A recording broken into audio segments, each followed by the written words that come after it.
Hi, this is Sergeant Betsy Brantner Smith with the National Police Association, and this is the NPA report. I have with me today a fellow cop's wife, and but she is so much more than that. I started to follow what she was doing on a Facebook page that talked about how to love our cops, and I got intrigued. I did some more research, and Vicki Newman was gracious enough to get back to me and sit down and talk to me. Victoria, welcome to the show. Thanks for having me, Betsy. What's it like to be married to a cop? Intense, actually. A great and crazy adventure. And I would say heartache and joy all at the same time. So when did you start to realize as a police officer's wife that this wasn't just, your husband wasn't just this, 9-to-5 kind of guy with a briefcase and a suit, and that really his job was going to have an effect on you and ultimately your whole family? Immediately. We were transported down to LA. So he was with California Highway Patrol, and we went to LA first. And it was immediately like the first week where he's coming home and he is different. And I recognized, wait, a little withdrawn, using language, it's like, okay, wait, who are you again? And saw those changes right before my eyes. So a lot of, law enforcement officers tend to have a higher divorce rate. And you saw these changes start to occur. And I know, having talked to a lot of spouses either ignore it until it gets so bad it's intolerable, or they just get out. What did you decide to do? It was interesting because I saw the changes and I asked another spouse. I said, "Hey, have you seen any changes in your officer?" And she looked at me and she says, "No, I don't know what you're talking about." And so I thought, well, maybe it's just us. And then I found out 3 weeks later that she left her husband and they got a divorce. And I realized at that point, okay, that's not going to be us. I said, for better or for worse, till death do us part. And that's what I mean. Now, one of the things that you deal with now, and we'll talk about how you got there, is police officer mental health. And I think the public is just now starting to understand that this is a big issue. Talk about police officer mental health and why you started to personally really take a significant look at that. Well, it started actually with my son, who went into the Marines, and he came out broken, and we are still dealing with that in some ways today. So I saw, actual diagnosed PTSD in our home. I had also talked to my grandfather, who was a World War II vet. And he used to cry, 70 years after the fact. And so I already knew that there was something with military, but then I started seeing it in my own husband. And so that really started things. I also wrote another book years ago on, it's called Selfish Prayer. And it was all about the Afghan war. And so I was able to do some interviews that really showed me the emotional toll of war. And again, the parallels between some of the police officers that we knew, some of the things that I was hearing from other spouses, and then just seeing divorces all around us. And then after a while, started seeing some things in my husband. It became something very, very personal to me. And I needed to educate myself on this. Now when you're in a police family, you always end up talking about the cop, right? And unless you're both cops, but I want to talk about your career for a little bit. You are a prolific writer. And I get the impression you use that to, like you said, to educate yourself, but you use it to better your life and the life of others, don't you? Yes, I feel as if this gift that I have gives people who don't get a voice to have a voice. And as in, selfish prayer. And then also my recent book is Facing Evil, which talks about cop trauma. And we were able to give a voice to those who were on the front lines of a horrific day here in Sacramento. And it's been amazing, because what I personally had set out to do with that book was to show what it looks like to get help, talk about some resources that are out there, and then show it to police officers so that they, to take the mystery away so that they would get help. And we are definitely seeing that. We've seen many officers get help because of reading the first book in 10 years that they'd read. So it's been pretty good.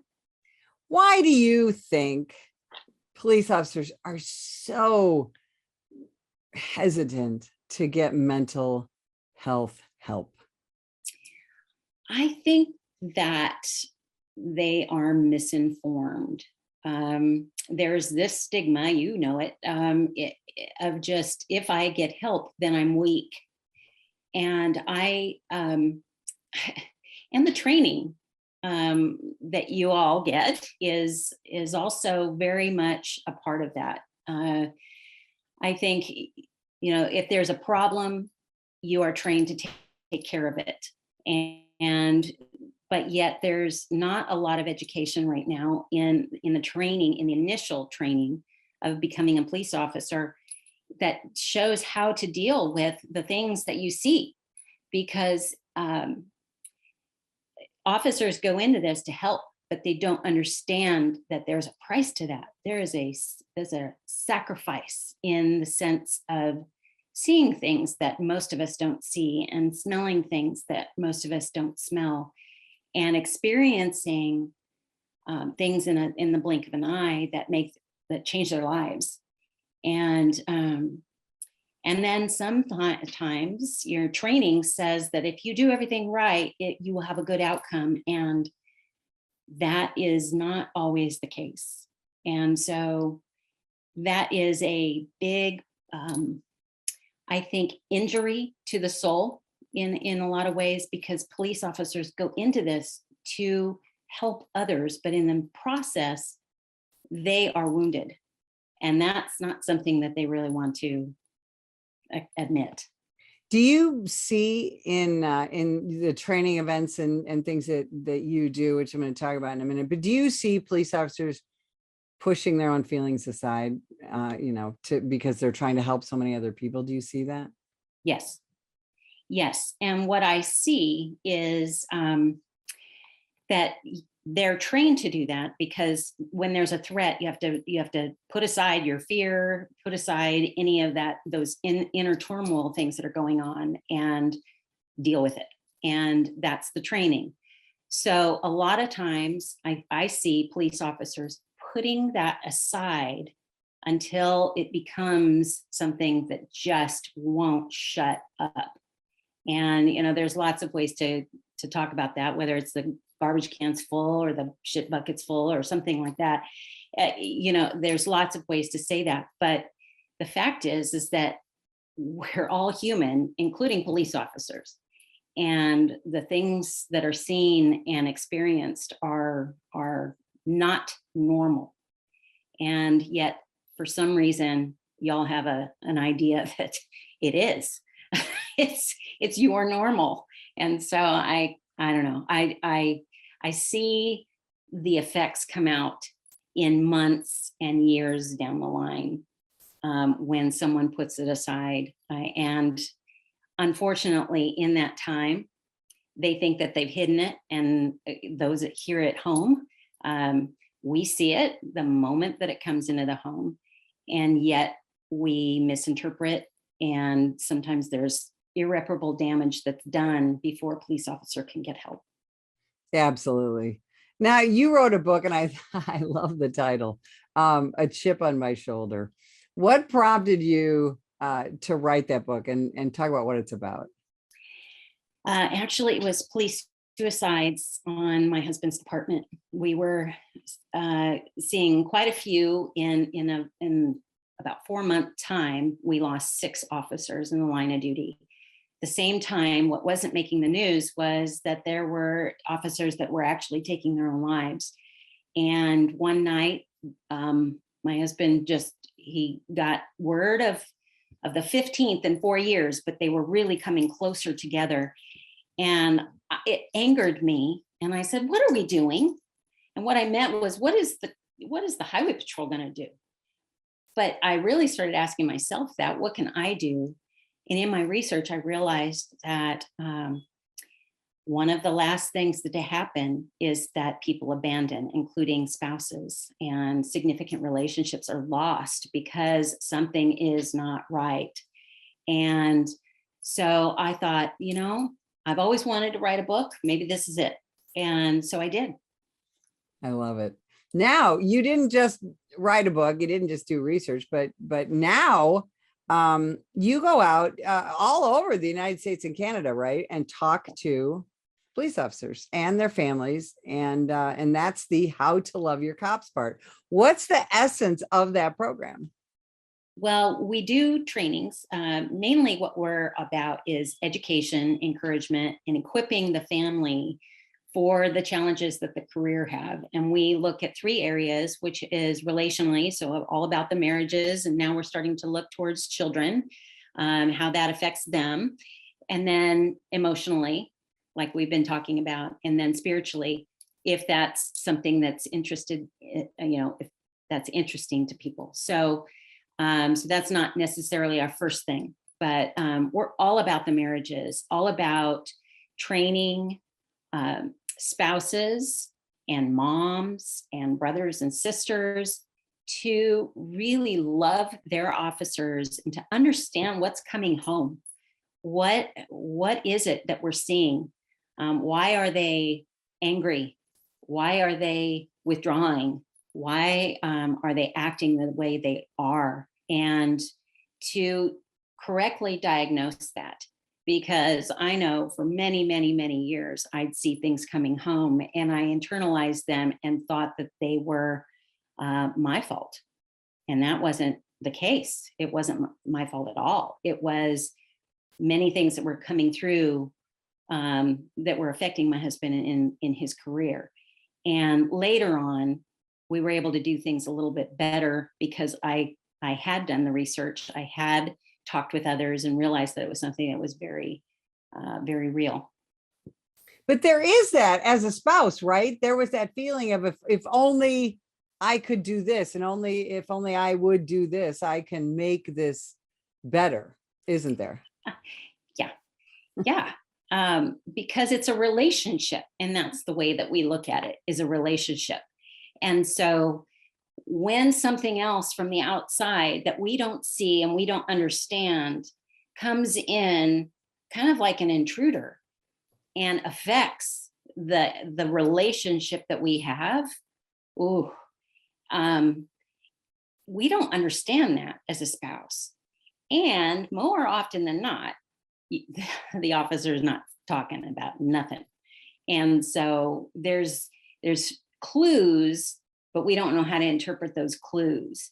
And so that's what How to Love Our Cops is all about, is just really making sure that we understand what's going on, how things will affect them, us, the kids, everybody around. And then if there's a big problem, if there's some red flags, what do those red flags mean? Not that we're going to diagnose, PTSD or hypervigilance, but that we would understand that, okay, there's something wrong here. And perhaps I, as someone who loves this officer fiercely and he loves me, or she, as the case may be, perhaps they're willing to get some help or willing to find out, okay, what is this? And how can we combat it together? My husband and I came up with a phrase that one team, one fight. And I feel like a lot of times officers and their loved ones, their significants, as I call them, they're fighting against one another, but each other is not the enemy. We're on the same team. And so if we are on the same team and we think we, not just you and I, but we, then we look at, okay, what's the problem here? Is this post-traumatic stress? Is this something else that's going on? Then we can fight it together. And I love doing that because a lot of times these days, officers are getting training about mental health and, stress management and whatnot, but the officer families are not. And so that's why we're coming alongside and saying, we need that information too, so that we can actually help in a team effort to fight whatever it is that is wrong, and correctly diagnosed, so that we're not just leaving and saying, you know what, I've had enough of this crap. Right. Let me ask you, how do you think the last 2 years, 2020, 2021, and now 2022, with this vilification of law enforcement in the United States, how do you think that's affected the mental health of American law enforcement? Well, I think we're just now seeing that, for sure. I know for as far as the family, we've gone underground, coming out a little bit now, but relationships were severed just because they wear a badge. I've heard it over and over, especially our African American brothers and sisters who are in law enforcement. They got the worst of it. And so because of this viewpoint of officers and the accusations that come with it, the alienation, that really has an effect on not just the family, but the officer itself. And right now, there's a whole bunch of affairs going on everywhere we look. Marriages are dying right now. And I believe that it is a direct result of not, last week or 2 months ago, but from 2 years ago, and probably even before that. A lot of really horrible messages are coming in, and how can that not affect your heart and your soul? You can put up, some armor and hope that won't come through, but it does. It really does. Well, and it must affect the whole family, doesn't it? Oh, definitely. Oh, yeah. Kids were being bullied. Just our high school around the corner. Cop kids are like, oh, you have to put up your little black box. And if you don't, why not? That means you're not with us. So they're canceled. And, we heard a lot of that. My own kids decided to, against our better, our telling them not to, got involved with some conversations, and people were vicious. They don't care. They don't care if you're talking about their dad. They don't care. They have this idea, and they're going to promulgate that. They're just going to say, hey, no, this is the truth. And it's like, no, I know the truth because I'm living with my dad, or I am living with my husband. This stuff is crap. And so it's a very difficult piece to be in. And we've even had kids that went out and protested with their friends against police. Wow.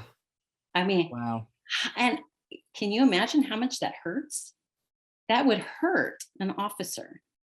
It hurts me just to think that, they're put in this situation and they choose others because that's where they're surrounded, right? Right. Because they have been surrounded by those negative, mostly false messages. And, they feel like they, need to be a part of that, that negativity. I know some of it's peer pressure. Some of it's misguided. Some of it's misguided guilt, I think, that, oh my gosh, my mom or my dad's a police officer.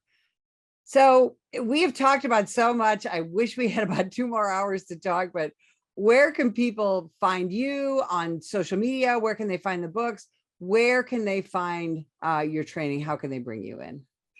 Our website is the perfect place. It's how2LoveOurCops.org. And we've got a bunch of programs and resources, books, all kinds of things for families. So. It's extraordinary. You are doing an amazing service for a profession and also for a group of people, our families who serve right next to us and take the brunt of so much of what happens. So thank you for all you guys do. And thanks for spending time with us today. And if you would like more information about the National Police Association, visit us at nationalpolice.org. Ma'am, put the gun down! Put the gun down!